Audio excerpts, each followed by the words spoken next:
Welcome back to JVSCP. Today I was gonna read a collection of animal-related SCPs, but I'm feeling a little cheeky and I switched it up last minute, so instead we're gonna read the Infinite Ikea. It's one of those that keeps getting recommended by different people. I looked through the comments real quick and it's been either recommended or at least mentioned by the following people: Dr. Bestie, Yuzu Fruit 6505, Don't Touch My Croissant, and Bryn the Wizard. Thank you for the recommendation. I've been looking forward to going through this one again. I have read it before, but it feels like it's been 10 years or something. I don't know when it was released, but it's been a while. But yeah, I'm looking forward to it. Let's get started.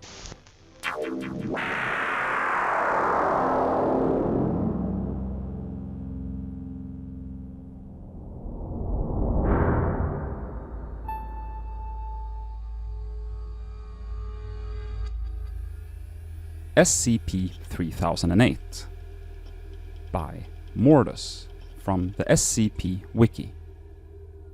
Object Class Euclid. Special Containment Procedures. The retail park containing 3008 has been purchased by the Foundation and converted into site. All public roads leading to or passing by site have been redirected.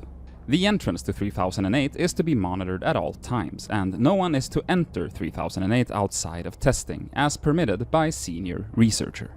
Humans exiting 3008 are to be detained and then debriefed prior to the administration of amnestics. Dependent upon the duration of the stay in 3008, a cover story may need to be generated prior to their release. Any other entities exiting 3008 are to be terminated. Description: 3008 is a large retail unit previously owned by and branded as Ikea, a popular furniture retail chain. A person entering 3008 through the main entrance and then passing out of sight of the doors will find themselves translocated to 3008-1. This displacement will typically go unnoticed, as no change will occur from the perspective of the victim. They will generally not become aware until they try to return to the entrance. 3008-1 is a space resembling the inside of an IKEA furniture store, extending far beyond the limits of what could physically be contained within the dimensions of the retail unit. Current measurements indicate an area of at least 10 square kilometers, with no visible external terminators detected in any direction. Inconclusive result from the use of laser rangefinders has led to the speculation that the space may be infinite. -1 is inhabited by an unknown number of civilians trapped within prior to containment. Gathered data suggest that they have formed a rudimentary civilization within -1, including the construction of settlements and fortifications for the purpose of defending against -2. -2 are humanoid entities that exist within -1. While superficially resembling humans, they possess exaggerated and inconsistent bodily proportions, often described as being too short or too tall. They possess no facial features and in all observed cases wear a yellow shirt and blue trousers consistent with the IKEA employee uniform. -1 has a rudimentary day-night cycle, determined by the overhead lighting within the space activating and deactivating at times consistent with the opening and closing times of the original retail store. During the night, instances of -2 will become violent towards all other life forms within -1. During these bouts of violence, they have been heard to vocalize phrases in English that are typically variations of "This door is now closed. Please exit the building." Once day begins, -2 instances immediately become passive and begin moving throughout -1 seemingly at random. They are unresponsive to questioning or other verbal cues in this state, though will react violently if attacked. -1 is known to have one or more exits located within, though these exits do not appear to have a fixed position, making it difficult to leave -1 once inside. Using any other door besides the main entrance to enter the structure or breaking through the walls of the retail unit leads into the non-anomalous interior of the original store. Since containment began, 14 individuals have managed to exit 3008. Following extensive debriefing, all individuals have been administered amnestics and released. Incident 3008-1. At 0037 hours on 2000, a human male exited 3008, followed 10 seconds later by an instance of -2. -2 caught and killed the man before itself being terminated by armed response personnel. This incident represents the only time an instance of Dash-2 has been seen exiting 3008. A full autopsy of the corpse was performed. See Dash-2 autopsy log for more details. The man was carrying an IKEA-branded journal seeming to document his time in Dash-1, transcribed below verbatim. So, I'm writing this to document what I can only assume is my sudden descent into insanity. I can't possibly be that bad a navigator, and yet as I write this, I've been trapped in an IKEA for 2 days. I haven't seen another person in the entire time I've been here. I thought it was a prank at first. Turn the place into a maze, get all the people out, and see how long it takes me to get lost, then everyone has a good old laugh. Realized that wasn't the case when I tried to backtrack. Everything had changed, so I ended up lost. Instead of the exit, it was just row after row of bookcases. So, I'm trapped in an IKEA. Sounds like the setup for a bad joke. The lights went out at 10 p.m. Nearly gave me a fucking heart attack, that loud electrical thunk sound, and then pitch blackness. Place is full of beds though, and my phone has a torch on it, but no damn signal, so I found a bed and went to sleep. Spent most of the next day trying to find my way out with no luck. Did find a restaurant serving those meatballs though, so at least I won't starve. That's probably the punchline to that joke. Anyway, they were still warm and fresh, but I haven't seen anyone around who could have cooked them. Made my way back to the beds before the lights cut out again, since it's too dark to search with them off. It's 9:10 a.m. now. The lights came back on a little while ago. I'm sure I've searched the entire area around where I came in now, and the exit obviously isn't there, so I'm gonna pick a direction and hope for the best. Day 3 of my magical IKEA adventure. If I wasn't sure that there was something seriously weird about this place before, I am now. Walked for 3 hours in a more or less straight line, insert IKEA joke here, before I came across a ladder next to one of those huge stock shelves that they have here. Climbed up to get my bearings, and it looks like this place just stretches on forever. Like that scene from The Lion King, except instead of trees and grass, it was all shelves and tables and crap. I did see a person moving not too far away though, so I headed over. Thought it was a staff member at first. It was wearing the uniform. And hell, maybe it was. Maybe freakish 7-foot-tall monsters with long arms, short legs, and no faces are just the kinds of thing they want working at Super IKEA. Damn thing completely ignored me though, and with no eyes or ears, I can't even be sure it knew I was there. Thought about shoving it or something to get its attention, but its hands were big enough to crush a watermelon, so I decided against it. I just kept moving along, and eventually I lost sight of it, so I decided to carry on the way I was going. Anyway, no comfy bed for me tonight. Looks like I've entered the improbably hard and pointy table section of the store. Guess I'll have to make do with some bunched up tablecloths. Phone battery died during the day too. Didn't work anyway, but I feel like I've just lost some vital lifeline.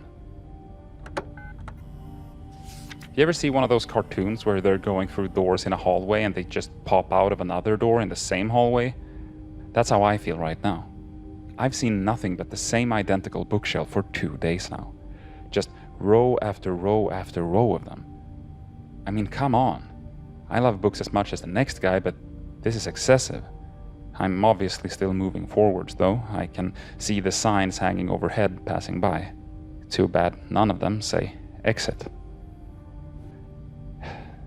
Not sure who I was addressing that question to. Let's just say it was practice for the autobiography I'm gonna write when I get out of here. I'll call it My Perfectly Normal Trip to a Regular Old IKEA. If I ever get... Finally found some other people. Yeah, turns out I'm not the only poor bastard trapped in here. Lucky for me, I guess. It's my 6th night here. 2 of those staff things came at me in the dark. Different from the first one I saw, but still messed up. Heard them coming, They were saying that the store was closed and I had to leave the building, all nice and polite like. I'm not sure which part that was weirder, that they don't have mouths or that they were apparently trying to kill me while they were saying it. Came at me like rabid dogs. So I legged it, sprinting through an Ikea in the dark like a fucking madman. I saw it when I cleared another stand of those giant stock shelves, all lit up with torches and floodlights. They've built a whole town in here. Got a massive wall built out of shelves and beds and tables and whatever else. I swear to God, it was the most beautiful thing I've ever seen. Anyway, I guess they saw me coming, or maybe they heard my manly bellows of fear, because they had the gate open and 2 people there were waving me in. Heard the staff thing slam into the gate behind me after it closed, still politely informing us all that the store was now closed. They wandered off eventually, though. They call the town Exchange, because that's what's on the sign hanging from the ceiling directly above it. Exchange and returns. All lit up against the night using lights they found and plugged into the power lines. And there are beds and food and people. Over 50 wonderful people with regular-sized limbs and a full set of facial features. It's now my 7th night here and the first one not spent in darkness. A full week living in Ikea. There's probably a TV show in that somewhere. Now that I'm around other people, I'm starting to feel more normal. Or maybe normal isn't the word, but after a week with only the sound of my own footsteps for company, I was becoming increasingly sure that I'd just gone nuts. That I was tied up in some padded room somewhere, banging my head against the wall, but no, I feel quite sane now, thank you very much. Apparently there are other towns out there. Some with more people, some with less. I found that fairly mind-boggling. How can that many people go missing with no one noticing? Surely someone would have noticed that everyone who goes to Ikea seems to fucking vanish. Or maybe it's not everyone. Maybe we're just the lucky ones. The people here just call those staff monster things the staff. Apparently they are fine during the day, minding their own business, walking the aisles. As soon as those lights go out though, they go fucking bonkers. So during the day, people go out to find food, water and whatever else they need. Apparently there are restaurants and shops around that randomly get restocked. No one knows how. Maybe the staff do it. Apparently they aren't very good at their jobs though, because the restocking sometimes takes a while, which means the food needs to be rationed. Maybe if they weren't so busy chasing people around in the dark, they'd get more done. Anyway, when night comes, the staff go nuts and everyone holds up inside the walls. Apparently it's the same everywhere in this place, whatever this place is. The Ikea from whence all other Ikeas sprang. Or maybe we're all still just in the regular Ikea and this is all some fever dream brought on by mind-numbing boredom. Who knows? Been here for 10 days now. Most of the people I asked said they stopped keeping track a long time ago, and one guy, Chris, said he'd been in here for years. Years. Apparently there are rumors of people who do manage to get out, and of people who see the exit only to have it vanish before their very eyes. I get the feeling not everyone believes that, but I do. Explains how we got stuck in here in the first place.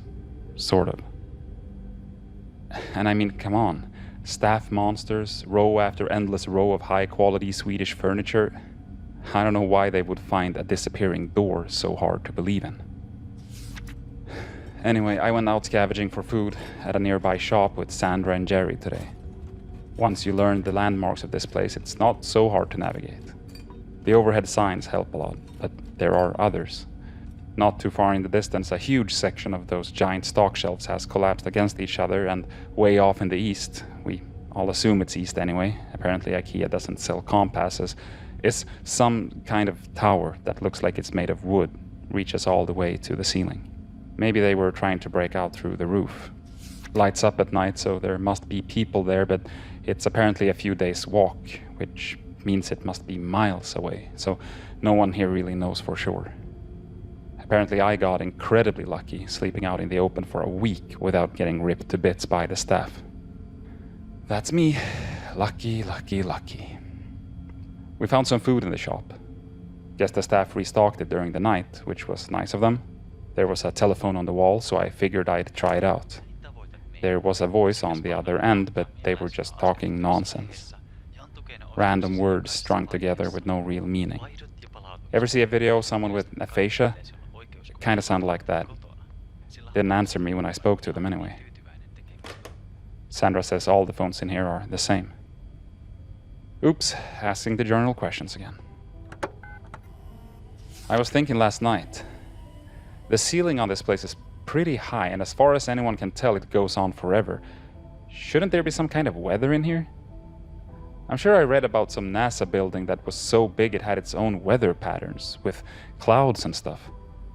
This place is definitely bigger than that, but now that I think about it, I'm pretty sure I've never felt as much as a temperature change in here. I'll add it to the grand list of weird bullshit. The staff attacked Exchange last night. Must have been 20 or 30 of them, all just asking us to leave the store calm as you like, while trying to smash the walls down with their bare hands. Apparently this happens pretty regularly, so everyone is prepared for it. Knives from the restaurant, lawnmower blades made into hatchets, a fire axe. One guy, Wazim, even made a functional crossbow. Anyway, the walls have holes in them, which I hadn't noticed before, specifically so that we can stab out at the staff when they attack. Took a couple of them down myself. They don't seem to bleed, which is weird, but they go down as easily as a regular person once you start sticking holes in them. We had to haul the bodies away in the morning. Apparently the dead ones will attract more during the night, so we had to get them away from Exchange. We have a couple of those trolley things that they use to move big boxes around, so we loaded them up and took them over to pickup.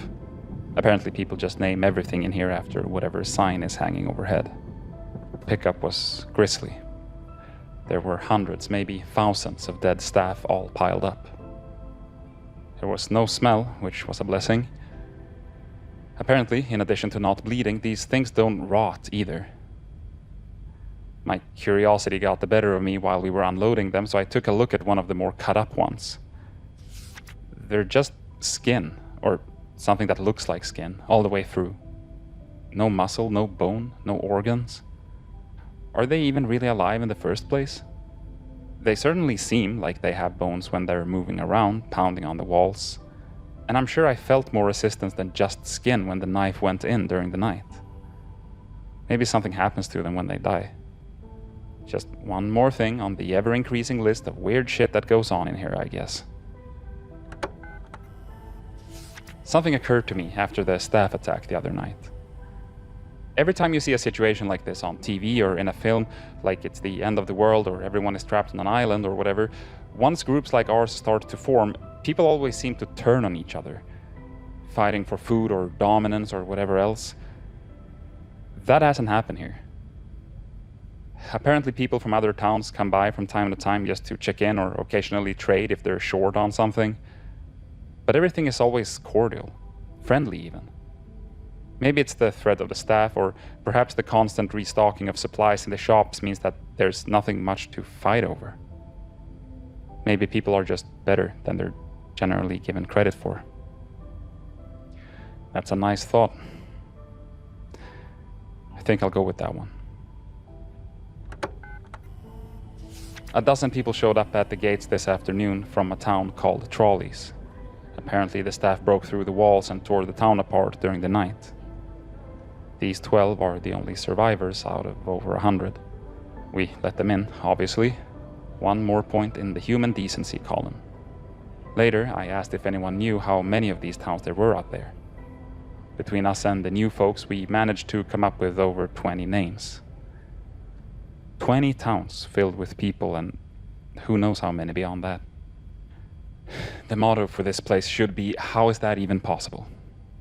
Surely someone, somewhere, must be looking for the thousands of people that must be in here. I've been here for a little over 2 months now. Not that much changes, as it turns out. A couple of new people showed up, same story as the rest of us. Nice little trip to Ikea, and suddenly they're trapped in Billy Bookcase's house of faceless weirdos. The staff attack the exchange once or twice a week.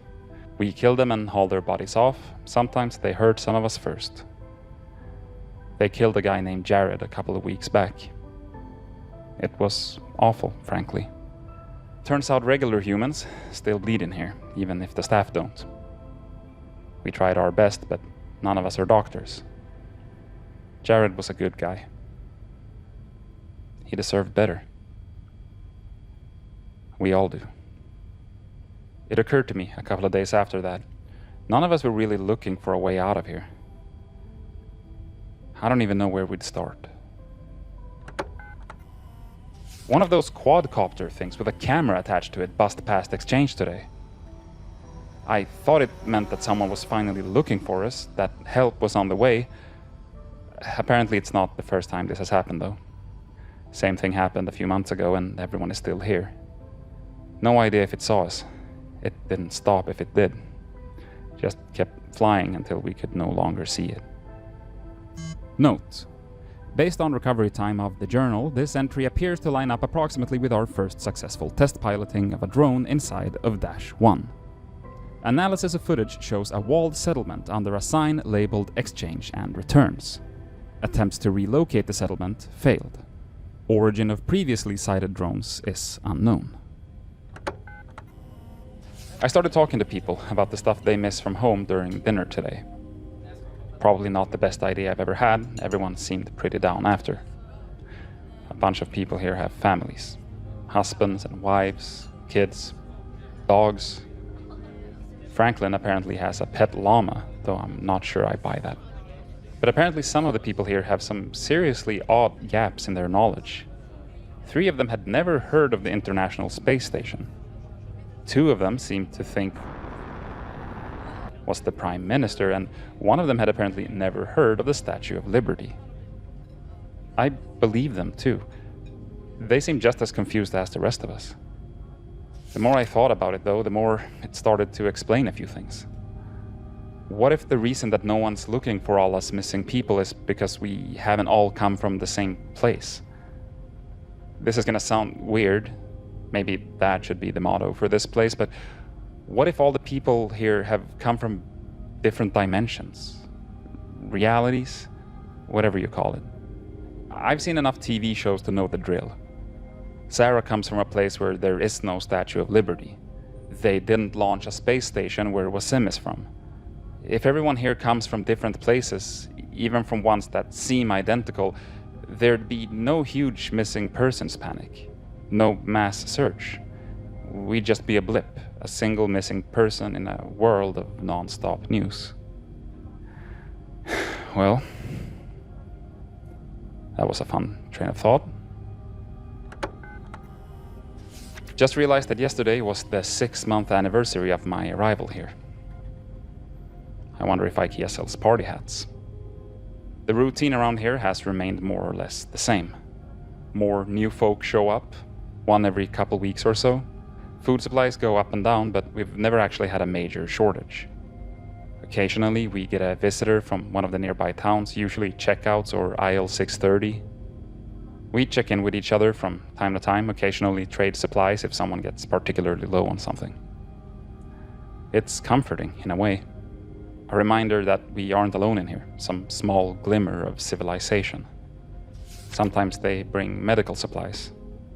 Apparently there's a pharmacy a few towns down from the checkouts that gets restocked every now and then, so they share out what they can. I've never heard of an IKEA with a pharmacy before, but at this point I wouldn't be surprised if someone stumbled onto an IKEA organ harvesting lab.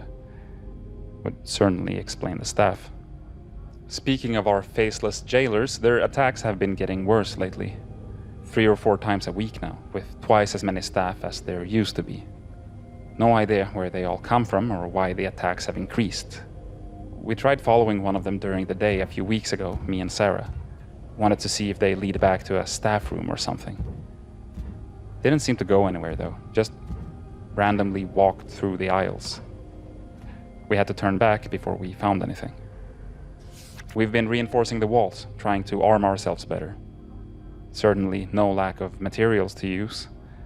Wasim has been making more crossbows, but it's pretty slow going. Too bad Ikea doesn't sell guns. Note: no new personnel have entered SCP-3008 at site in the time span indicated in this entry.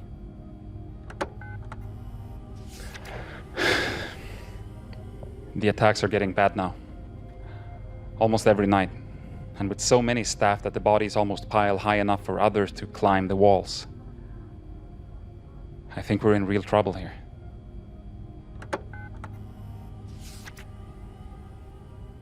Exchange is... I think exchange is done. We got hit pretty bad last night. Not many casualties, but the wall is wrecked. We finally figured out why the attacks had been escalating too. A box of supplies had a chunk of one of the staff in there. No idea how it happened, but apparently a piece of one will draw them as well as a full body. Too late now in any case.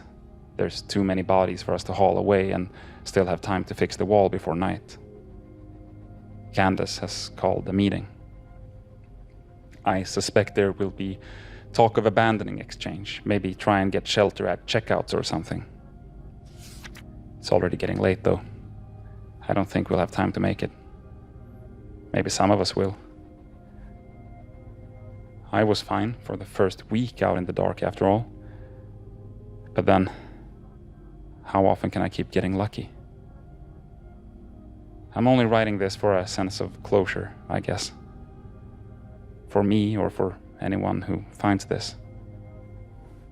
If this is the final entry here, I hope whoever is reading this is doing so from outside of this place. My biggest fear? If I die tonight, I'll just wake up here again in the morning.